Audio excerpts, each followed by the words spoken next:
Olá, sejam todos bem-vindos.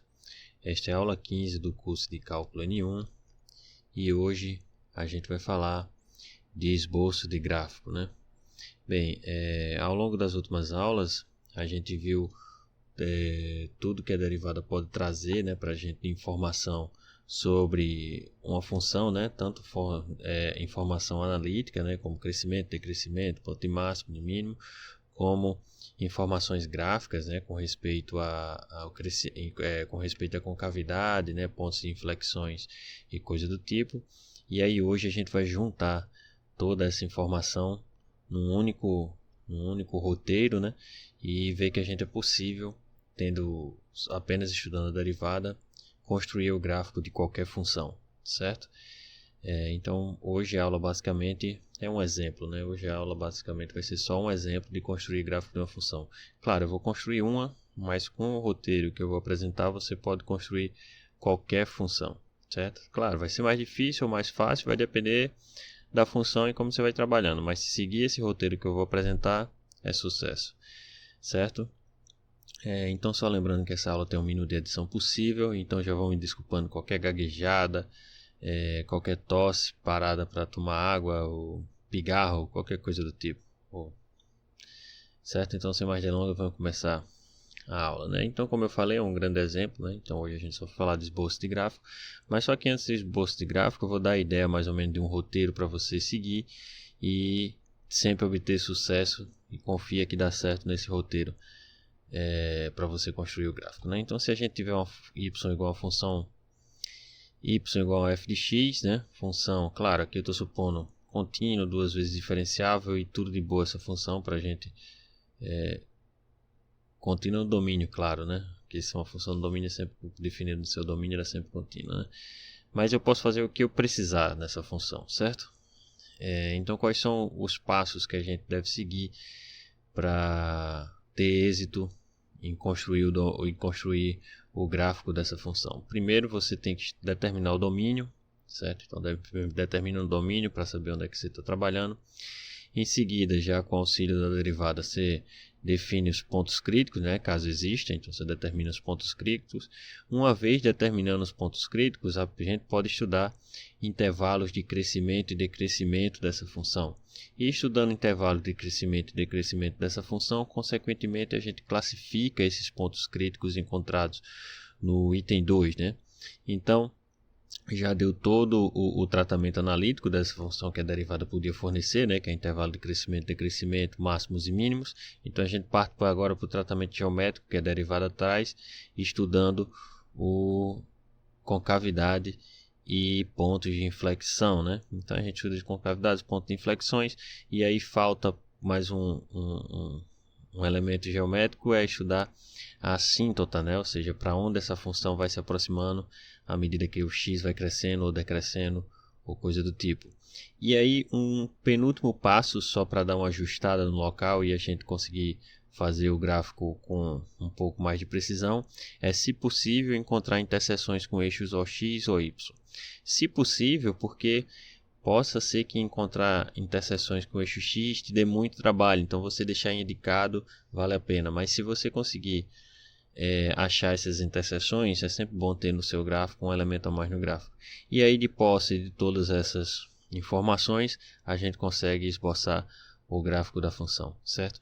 Então segue esse direitinho, segue esses 8 passos. Se você não tem muita familiaridade em construir, sempre está olhando para esses 8 passos aqui, confia que vai ser sucesso para você construir o gráfico, né? Então tem esse roteiro em mente. Claro, depois que você faz bastante exercício, e cálculo é fazer muito exercício, claro, é leitura, né? É aprendizagem desses conceitos, né? Ter esse conceito na cabeça. Veja que eu botei eles em ordem para mais ou menos você ter um ranking lógico aqui de como as coisas vão acontecendo, para ficar mais fácil gravar. Então, uma vez que você gravou esse roteiro aí é só fazer e só fazer exercício, e muito exercício, certo? Não tem milagre para você ter sucesso em cálculo a não ser fazer exercício, beleza? Então vamos aplicar esse roteiro a uma função aqui desse exemplo, certo? Então vamos tentar esboçar o gráfico dessa função. F de x igual a x sobre x² mais 1. Beleza? Então, seguindo o roteiro, primeiro passo a gente vai determinar o domínio dessa função. Perceba que o domínio dessa função é todo R, né? Não tem nenhum número aí que eu possa substituir e dê problema, né? Eventualmente poderia dar problema no denominador, só que esse denominador aqui, ele é sempre positivo até, mais do que nunca é zero, é sempre positivo para qualquer número real, beleza? E por que é bom dar uma estudada logo no domínio, né? Que se você vê o domínio, já sabe onde você vai trabalhar com esse x, e de cara você já vê que isso aqui não tem assíntotas verticais, né? Porque assíntotas verticais seriam possivelmente onde a função não está definida, né? Algum ponto onde a função não está definida. Beleza, então determinou o domínio, próximo passo, achar os pontos críticos, né? E achar os pontos críticos é derivar e igualar a zero, né? Então, a derivada dessa função é essa expressão, 1 menos x² sobre x² mais 1 ao quadrado.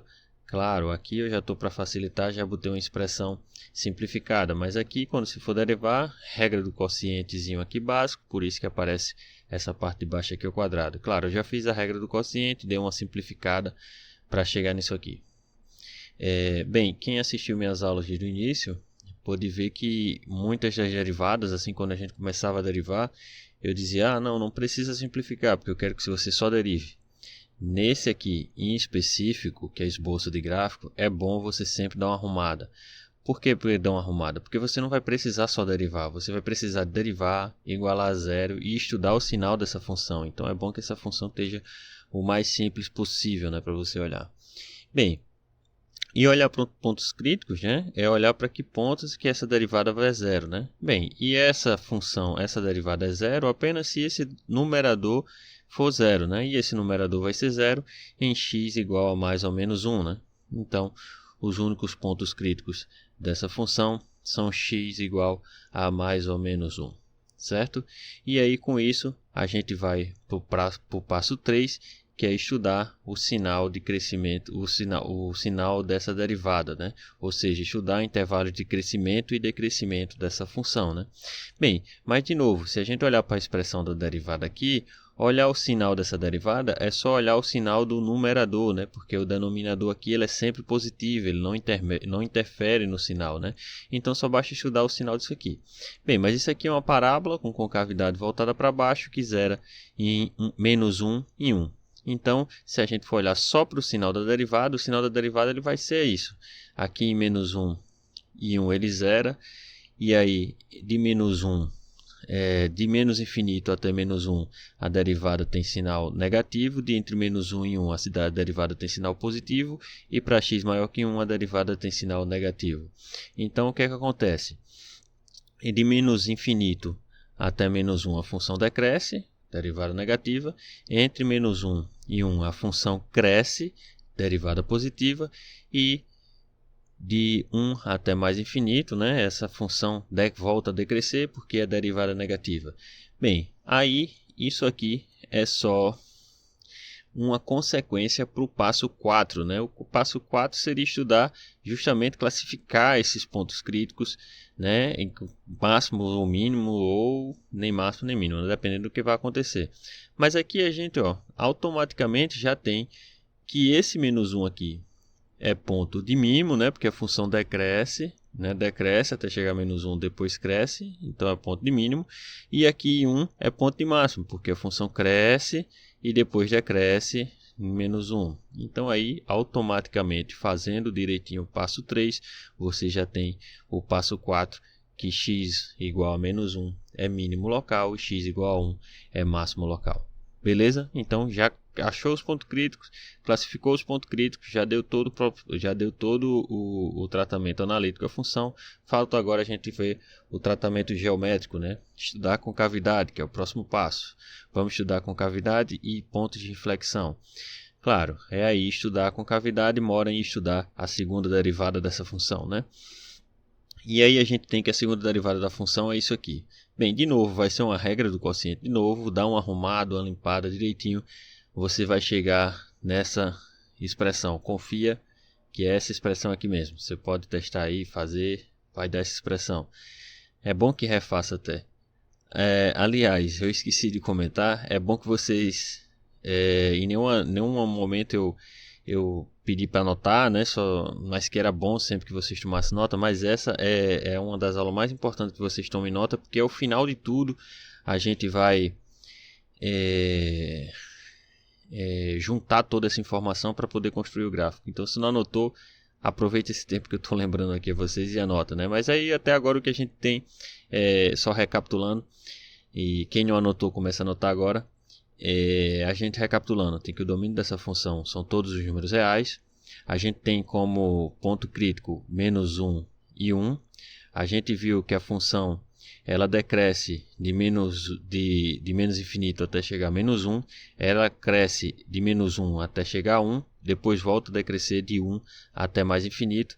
E a gente, consequentemente, a gente tem que x igual a -1 é um mínimo local e x igual a 1 é o máximo local. Recolhe toda essa informação, anota aí na sua agendinha, anota na mão, anota em qualquer canto aí, que a gente vai, ao final, vai precisar de todo esse roteiro, todos esses passos num canto só e bem memorizado, né? Bem memorizado ou bem anotado. Certo, então voltando aqui para estudo de concavidade, a gente tem que estudar a segunda derivada, e a segunda derivada tem essa expressão aí, eu já falei, confia que dá certo. Então a gente só tem que estudar o sinal dessa expressão, né, para olhar concavidade e possível pontos de inflexão. De novo, essa parte de baixo aqui ela é sempre positiva, né? Então o estudo do sinal da segunda derivada resume-se a estudar só esse numerador, né? E se a gente estudar esse numerador, isso aqui é uma parábola, né, com concavidade voltada para cima, que 0 em menos raiz de 3 e mais raiz de 3. Isso aqui é uma reta com inclinação positiva, que 0 em 0. Né? Então, a gente tem separadamente o sinal dessa parábola, separadamente o sinal dessa reta. E aí, juntando para a gente ver o sinal desse numerador, a gente tem esse sinal aqui para a derivada, né? Porque aqui menos, até para x menores que menos raiz de 3, tem menos. Mais por menos dá menos. Entre menos raiz de 3 e 0, você tem menos com menos que vai dar mais. De 0 até raiz de 3, você tem menos com mais que dá menos. E para raiz de 3 em diante, você tem mais com mais que dá mais. Então, isso aqui é o sinal da segunda derivada, né? E se isso aqui é o sinal da segunda derivada, a gente tem que, para x menores que menos raiz de 3, o gráfico da função vai ter concavidade voltada para baixo, certo? Porque a segunda derivada é negativa. Entre menos raiz de 3 e 0, ela fica com concavidade voltada para cima, porque a derivada é maior que 0. E aí entre 0 e raiz de 3, ela volta a ter concavidade voltada para baixo, porque a derivada é negativa. E de raiz de 3 em diante, ela tem concavidade voltada para cima, porque a segunda derivada é positiva. Então, automaticamente, a gente tem que menos 3, 0 e raiz... menos 3 não, menos raiz de 3, 0 e raiz de 3 são pontos de inflexões, né? Então, em cima desses valores aqui, o gráfico da função vai trocar de concavidade, né? Tá para baixo, depois fica para cima, ou tá para baixo, depois fica para cima, tá para cima, depois fica para baixo, e assim sucessivamente ela vai trocando. Toma nota aí de novo, porque a gente vai agora para o próximo passo, que é olhar as assíntotas dessa função, certo? Bem, a gente já viu no início que o domínio é toda reta, então ele não tem assíntotas verticais, né? Que assíntotas verticais são possíveis pontos onde a função não está definida, né? Então ela não tem assíntotas verticais, certo? Então a primeira informação é que f não possui assíntotas verticais, né? Então a gente passa para o próximo passo. Como eu falei, eu acho que é melhor você... Como eu falei não, né? Que eu estou esboçando o gráfico hoje. O melhor a fazer é assíntotas verticais primeiro, né? Melhor seguir essa ordenzinha. Por quê? Porque você já estudou domínio e viu que ali onde a função tem problemas de domínio é onde possivelmente vai ter assíntotas verticais. O próximo assíntota para você testar, eu aconselho a testar assíntotas oblíquas, né? Porque a gente viu na aula passada, né, sobre assíntotas, se não viu, dá uma olhada lá, que assíntotas oblíquas elas podem já estar dentro do estudo de assíntotas oblíquas, as assíntotas horizontais, né? Você pode descobrir que tem assíntotas horizontais estudando assíntotas oblíquas, certo? Então, vamos estudar as assíntotas oblíquas. Eita! Certo? Então, vamos lá. Bem, aí a gente lembra que a assíntota oblíqua, ela é uma reta inclinada. Então, ela tem a inclinação, o coeficiente angular e o coeficiente linear, né, da reta. O coeficiente angular é dado por esse limite, né? Quando x é o limite de f de x sobre x, quando x tende a infinito. Certo? Então, a gente calcula esse limite para achar o coeficiente angular.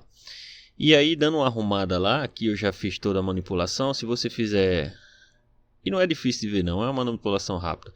Vai ter que calcular esse limite aí. F de x sobre x resulta em 1 sobre x quadrado mais 1.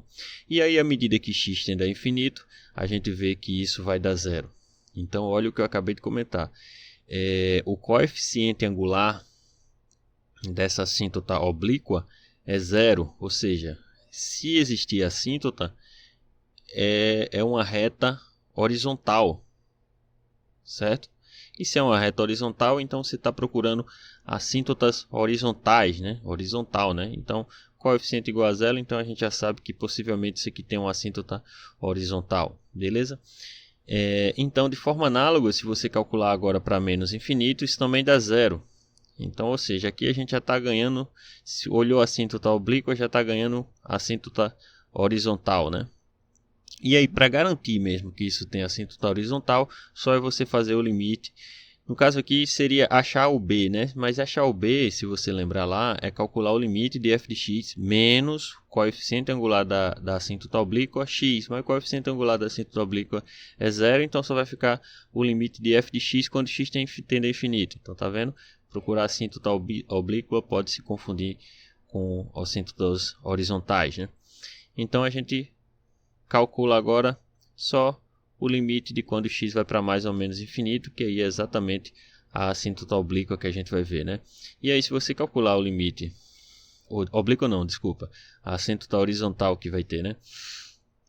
E aí, quando você calcular o limite, quando x vai para mais ou menos infinito dessa função aqui, claro, você olha só os termos de maior potência, então vai ficar x sobre x quadrado, então vai resultar 1 sobre x, e quando x vai para infinito, isso vai dar zero. Então, essa reta só tem como assíntota horizontal y igual a zero. Beleza? Então, a gente já viu concavidade. Toma nota aí de novo. A gente já viu concavidade e acabou de descobrir que essa reta só tem uma assíntota horizontal. E essa assíntota horizontal é a reta y igual a zero. Beleza?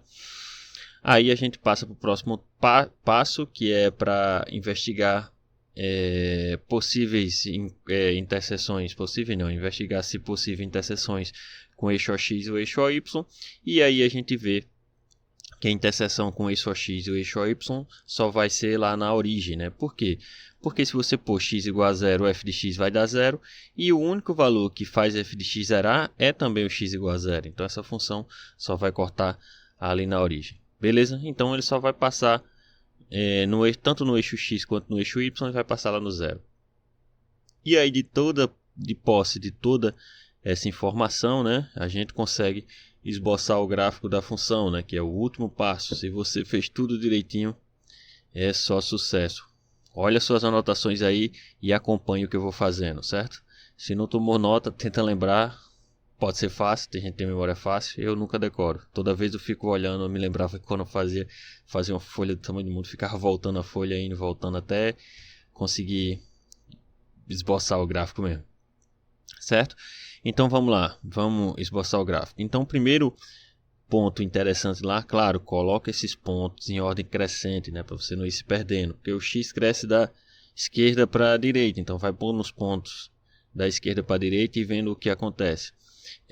O primeiro ponto destacado que a gente tem é x igual a menos raiz de 3. Por quê? Porque nesse ponto é o primeiro canto que acontece uma coisa diferente lá em f, né? Porque se você reparar, o intervalo de crescimento até chegar em menos 1, né? Essa função ela vem decrescendo, né? Ela sempre vem decrescendo, mas vem decrescendo como? Até chegar em menos raiz de 3, ela vem decrescendo com concavidade voltada para baixo, né? Dá uma olhada nas suas anotações que até menos raiz de 3 ela tem concavidade voltada para baixo. Então a função vem decrescendo até chegar em menos raiz de 3 com concavidade voltada para baixo. Porque depois de menos raiz de 3, ela continua decrescendo até chegar em menos 1, né? Ela continua decrescendo até chegar em menos 1, só que agora com concavidade voltada para cima. Então ela continua decrescendo até chegar em menos 1 com concavidade voltada para cima. Então ó, tem uma leve troca na concavidade aqui. Porque depois de menos 1 para frente, essa função vai crescer, né? Ela vai crescer ainda com concavidade voltada para cima até chegar ao zero, né? Certo? Então tá aqui a concavidade voltada para cima e até chegar no zero. Porque quando chegar do zero até o 1, né? Até o 1 a função continua crescendo, só que com um detalhe de diferença. Ela continua crescendo agora com concavidade voltada para baixo. Então até chegar a 1 ela continua crescendo, porque a gente está no intervalo de crescimento dessa função, só que agora com concavidade voltada para baixo. E aí quando chega lá no 1, essa função atinge um máximo local e começa a decrescer. Só que ela decresce ainda com concavidade voltada para baixo, né? Porque de 0 até chegar em raiz de 3, ela tem concavidade voltada para baixo. Então continua decrescendo até chegar em raiz de 3 com concavidade voltada para baixo. Porque de raiz de 3 para frente ela continua decrescendo, né? Porque daqui de x maior que 1 continua decrescendo. Só que com porém, de raiz de 3 para frente, ela decresce com concavidade agora voltada para cima. Então ela tem esse desenho aqui. Certo? Claro, e a assíntota está representada aqui, é porque a figura ficou pequena para proporcionar o meu gráfico, mas ela vai chegando aqui e perceba que ela já vai dando uma suavizada para ficar mais reto, porque ela não vai encostar de novo aqui, ela vai chegar bem próximo aqui e não vai encostar, porque essa reta aqui é a assíntota dela de y igual a zero, certo? Mesma coisa para cá, se for para menos infinito, ela não encosta aqui, né? Então a função vem solta aqui, sem encostar nada aqui, com concavidade voltada para baixo, até chegar o menos raiz de 3, porque do menos de raiz de 3 para frente ela continua decrescendo, só que com concavidade voltada para cima, até chegar em 1. De 1 ela atinge o mínimo local dela, então ela vai começar a crescer daqui para frente, só que com concavidade voltada agora, sim, com concavidade ainda voltada para cima, até chegar ao zero, porque quando ela encosta no zero aqui, ela vai continuar crescendo, beleza, só que ela vai continuar crescendo com concavidade voltada para baixo, né? Então ela cresce com concavidade voltada para baixo até chegar a 1, porque quando chega em 1, ela vai continuar descendo, ainda com concavidade voltada para baixo, até chegar ao raiz de 3, porque do raiz de 3 em diante, ela continua decrescendo, beleza, só que agora com concavidade voltada para cima. Tudo isso eu tirei informação do nada? Não, tirei tudo desses passos que a gente fez e ordenou eles dessa forma para ficar mais lógico e mais interessante, né, para a gente sair seguindo. Beleza, então pessoal, então é assim que se constrói gráfico de uma função. Se faz tudo organizadozinho, se faz seguindo esses passos, beleza, vai ser sucesso e vai dar certo. Certo? Então a aula de hoje fica por isso e até a próxima. Valeu!